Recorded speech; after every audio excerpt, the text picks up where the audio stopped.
Bonjour à tous, vous êtes sur Congo Promo. Si vous aimez plus de vidéos, cliquez le bouton en bas, abonnez-vous à masse. Moi, Bérodès, je me suis déjà abonné. Il reste que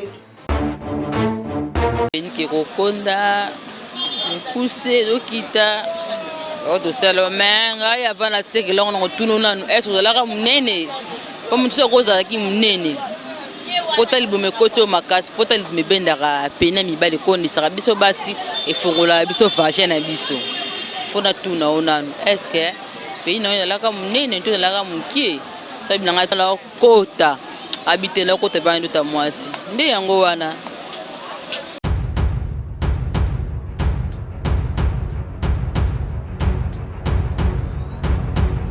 Le Congo Promo défaté. Bolanda Congo Promo pour Ezolo ma vérité.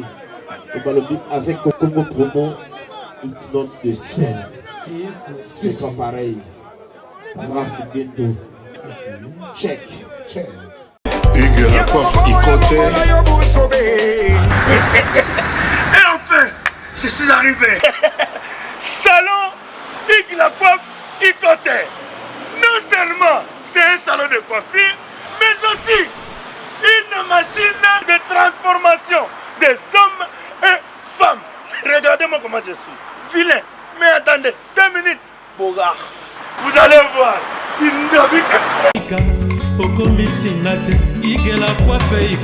Hugues la coiffe Ikote. Votre salon de coiffure mixte afro-européen situé sur la Nationale 3 au 174 avenue Aristide Briand, les pavillons sous bois. Pour plus de précisions, veuillez nous contacter au 01 41 55 00 00 ou encore sur notre site huguelacoiffeikote.com. Nous sommes ouverts tous les jours de 8h à 20h, même les jours fériés. Hugues la coiffe Ikote, l'homme qui coiffe la ville. Hugues la coiffe Ikote, le salon de coiffure mixte afro-européenne de proximité. Au 174 avenue Aristide Briand, les pavillons sous bois sur la Nationale 3. Un seul numéro, 01 41 55 00 00. La beauté de votre chevelure chez votre frère. Hugues la coiffe Ikote, même père, même mère. Chikicha, chikicha, cha cha. La beauté peut tout changer. Salon Hugues la coiffe Ikote. Quelle beauté. Sexy pour les femmes, dindindi pour les hommes. Descartes Construction et yeah! Fini l'inquiétude pour la réalisation de vos constructions de rêves en RDC au prix imbattable.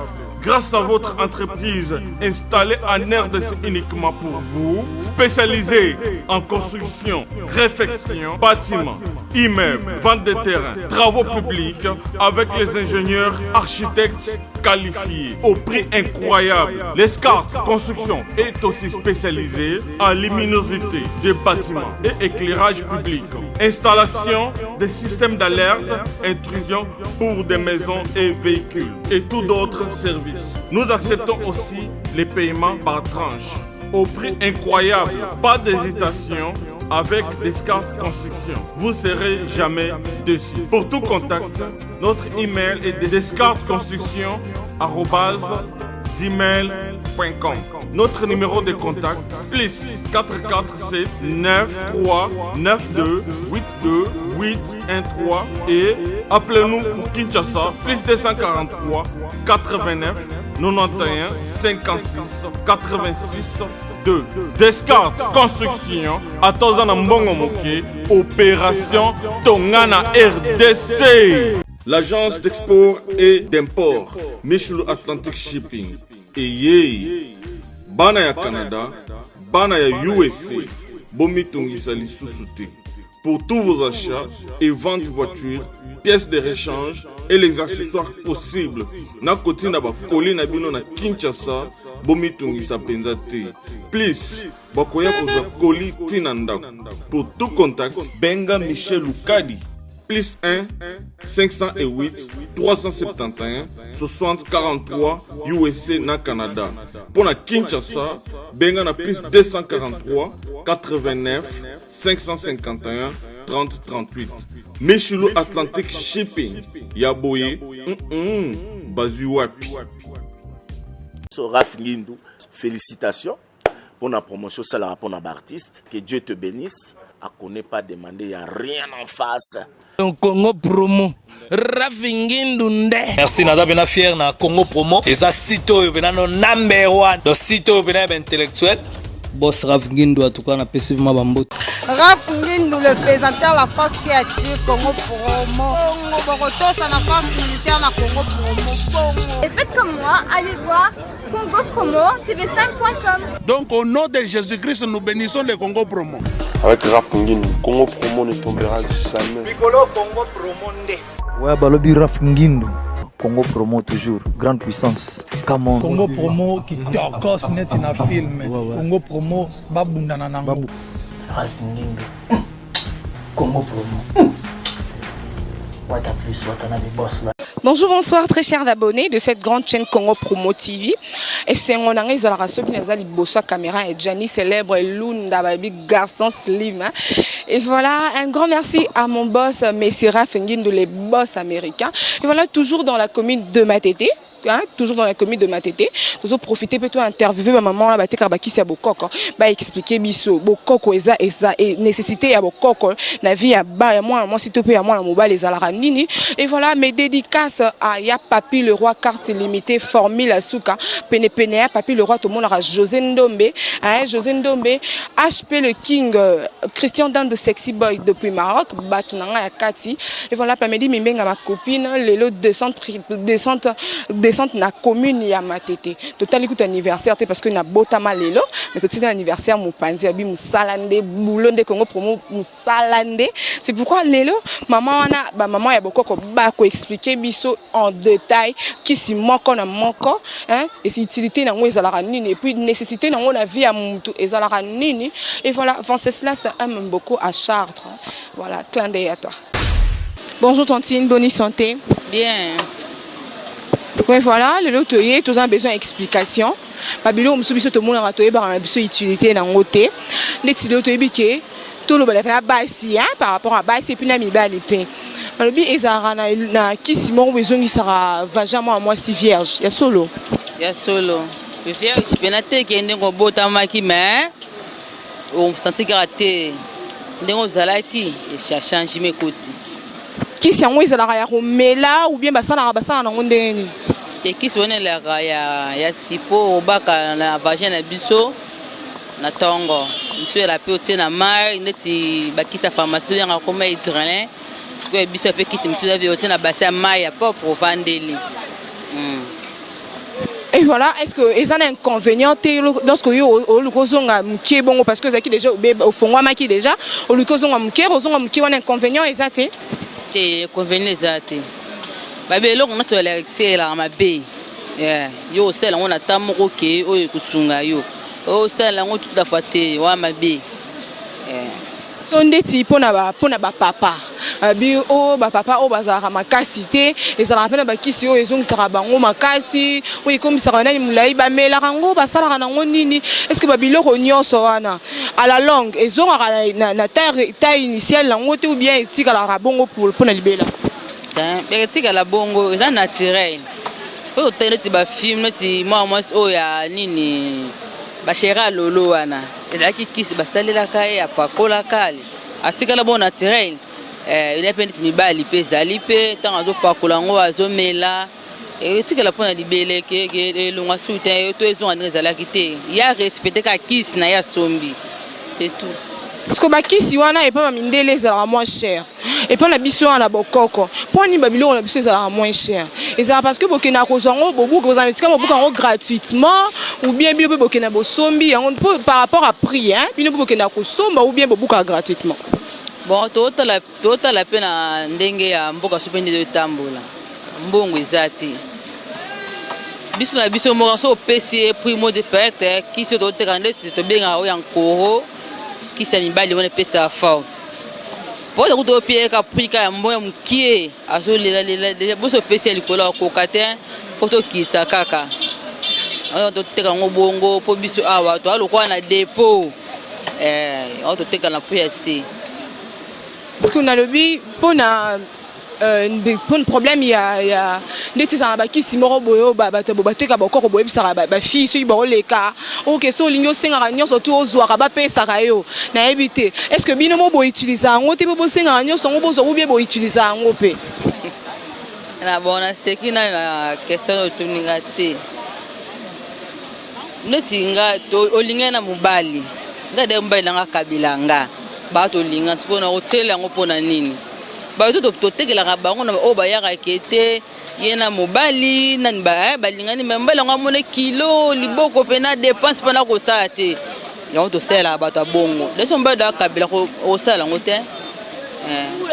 Lelo problème est comme na kina et comme nga batno surtout bazana besoin ba koma ba sima minene batno surtout ba comme na besoin ba koma mi pende minene ou soit na bele minene donc ba bele ba komi retouchable donc azaki na no moyen a comme to sutora lobby et puis ba maman ba komi ebele na kin ba hôpital e komi ebele ba komo sala ba makambo wana ce qu'on ande ba hôpital ezo sala ngo nande bino bo teka na balabala boye est-ce que vous remarquez peu moi cop et comme moi kilo par rapport à ba boutique wana comme ba maison ba hôpital wana comme ebele disons bon copie kilo penza te po biso na ba to teka kilo moko ba tu peut-être ba to kene po na publicité donc ba okenda ka ko so matonga kebe ko na so to ka da ba tu bayaka la kene ko ma ko na melo côté ba publicité apamba ba songela biso kaka biso to sala bien to teka ngo pe bien ba kile ba tika ki biso ba kenda ki mo ba ko zonga ba ba te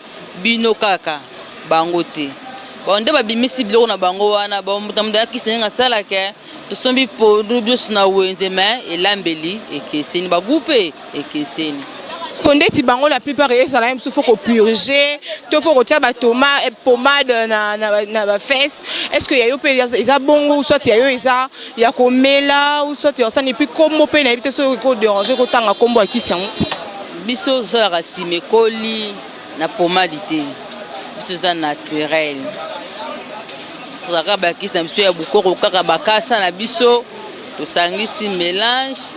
Biso la rabasi ba to sipo ya kobaka. Et puis sa forme est bien. Oh, il y a ma bêtise. Puis tout ça la pommade qui est ça la beauté. Tout cas naturel qui est beaucoup. Voilà pour la question na tuna qui on a deux bi et ça qui sur les ongles sera ba si nani vierge.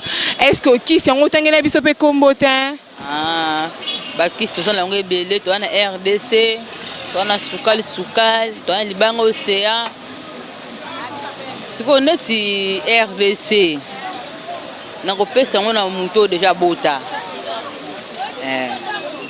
na muto déjà bota fona PC RDC na muto na botité à cause de RDCT pour biso ya ka différent moi ça bot na boté est différent moi c'est déjà boti faut ça cause la RDC et ça ne tout pas pour être bien mais on a botité au sel en côté pour ekanga kabankasi na muto linga zonga ne vierge to tekela ngokete tombala kota penza te na super na mwasi.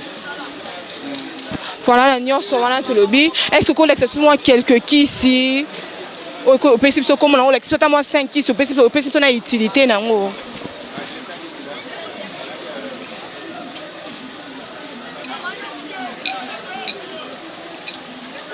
ndeti kis oyo benga ngonzinzi oze mindele bokombo ouais bon nde bango ka bakoma et mindele ba benga ngonzinzi maintenant oya biso esala na baso bayoka ka pour ça te passer rapport na mibali yango wana to tela bango oya ngonde to bengi RDC au RDC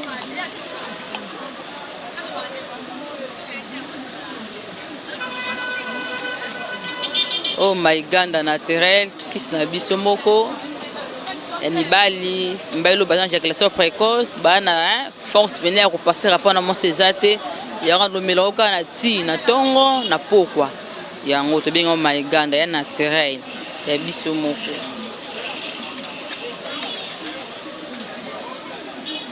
neti kisi oyo opesa ba basi ndelo tunaki nga ke mobali oyo akabelaka mwasi te mpona dépense nzete maluba yango oyo tobenga yango kidiba yango tosangisaka na sumi baleke mwasi wana azotiliza yango mpona mobali oyo akabelaka mwasi te akoma akabela mwasi na ndenge ya mabe te na ndenge ya bien kidi bango abando tikalaka beso mwasi oloba ye tikali nga nie donc mwasi akokota mpe libongo na poche azuni mpe mbongo ake kokota libongo na poche koyiba nde wene koyeba mabe fo kosenga kaka me mbala kozala nde ka flashi na kokabelaka mwasi na ye mbongo mais wana nde basalaka mpe baprière ok mobali nanga ndeti par exemple bafille bamala bamarie so fille mo asaleli yango mobali ne wana me abala mpo azoka mbongo so siko mwasi ne kuna na ndako asali baprière ekolongola elongola yango te oyo eza naturel eteki bonganga sope akanga ye sope ndedi te ata mwasi na koti mabondo jamais prophétie ebimake mobali na basala yeba te eloko anesama te ye asali mpo mobali anakabeli mbongo bonga pe naza bona tekela mingi ba mari so na moni ke ofie na pa na ngai ke awalinga yiba mama mbala bato papa mo mbongo atena te katelo ba avant te ka il faut ba personne explication ba expliquer non nini après op ça o tekela ça a besoin mbongo te non na besoin mbongo na posa olia mbongo mais ko lia mbongo ndenga bien eteke mobala moto yo kokene po bimisa mbongo alinga yo ya pa na te so lobika bongo na otekela ote. Et voilà, comment il y a un vierge des autres la question on la exhibition voilà la kisi binondo sina la kisi oyo RDC ndeti oyo utilité na ngoza nini ndeti bazuka oyo za pona peni pona peni mibali oyo ya la peni ke kokonda mokuse ezokita otosala me ngai avana tekelongo na kotuna nanu ese ozalaka monene po motu soko ozalaki monene pota libumu ekoti oyo makasi pota libumu ebendaka peni ya mibali ekondisaka biso basi efungolaka biso vagin na biso mpona tuna o nanu eske pei na oyo ezalaka monene to ezalaka mokie sabi nanga te nabotama kaka bongo oso toyebi nde nini na kosala Quand tu peux te liboumoana et pas banabasi, est-ce que traitement nango ezalaka par exemple même sous 2 semaines ou bien 1 mois ou bien nous soit traitement nango ezalaka yo melaka sans dose traitement ya pota libumu ezalaka kaka une semaine soko banango lundi ti lundi traitement sili tongo poko sili ko taba 1 mois ba 3 semaines une semaine ka lundi ti lundi vendredi sili. Ben, te commis na suka émission na biso. Est-ce que conseil pour na ba fille par exemple ba mitika na bango, hein? Wa yebi ke ngana bota il faut na ko landela makamu na ngai na landela na soma par exemple ndeti RDC o mais qui para na été et à la base ba te mibali na bango ki ma bango pona nini. Oko conseiller bango nini? Bon na conseiller bango na bato ba bota lokola ngai. Popore le kinyoso. Couple la msota la bomoni ke mobali pena kosto mbala tonda motali mwasi moto bimana obituna nini eloko wakanga meleka propre kaka mwasi foza la propre na se eloko wana pena liboso nde yango wana toneka ndoto no bien tombala kota habitela kota pa ndoto mwasi nde yango wana. Voilà, numéro à contact pour la bateau bako CP à l'émission ou on a besoin de baba produit na yo peut ça numéro à contact bako bengela. Bon pour me pour le moment nga na téléphone de mbaye na ko peta numéro mbaye na nga bato ko benga na nzela na ye azane pe souple o ibsanga et ça 090 59 64 554. Alors bah de la part de Kombo Nani Kombo na yo pour ça bien le bana luka ka mutu akisa boko ko sa to ko pesa pe Kombo na Kombo na ngai Tantine Renate. Ok, merci beaucoup Tantine Renate, c'est pas nous accorder bisotan na yo. Et voilà, nous sommes arrivés à la fin de cette émission. Toya qui a sur le terrain la commune à Matete, pour solana ba maman au baté ka ba kisi boko ko. Et voilà, a expliqué biso en détail et puis qui na maram sala na ngwe salaka. Pour na bato bazana ba problème oyo, et ya tangeli ba kisi wana bo contacter na numéro wana. Et voilà, un grand merci à mon patron monsieur Raph Ngindou, le boss américain. Un grand merci à toi Jenny Célèbre derrière la caméra garçon slim bilelo matete okaki biso matete pe tosaki et voilà clin d'œil à toi PM Plamedi Mimbenga c'est-à-dire lelo anniversaire mais t'occupé totiango na mpandi mais tobi boulot na le kaliboso pour Congo Promo sans boulot m'a appelé par écarter vraiment et voilà. À plus, continuez, suivez, abonnez-vous massivement sur cette chaîne et jamais dessus.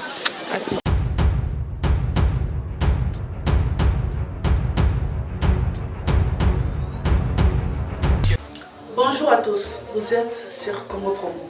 Si vous aimez plus de vidéos, cliquez le bouton en bas, abonnez-vous en masse. Moi, Bérodès, je me suis déjà abonné. Il reste que vous.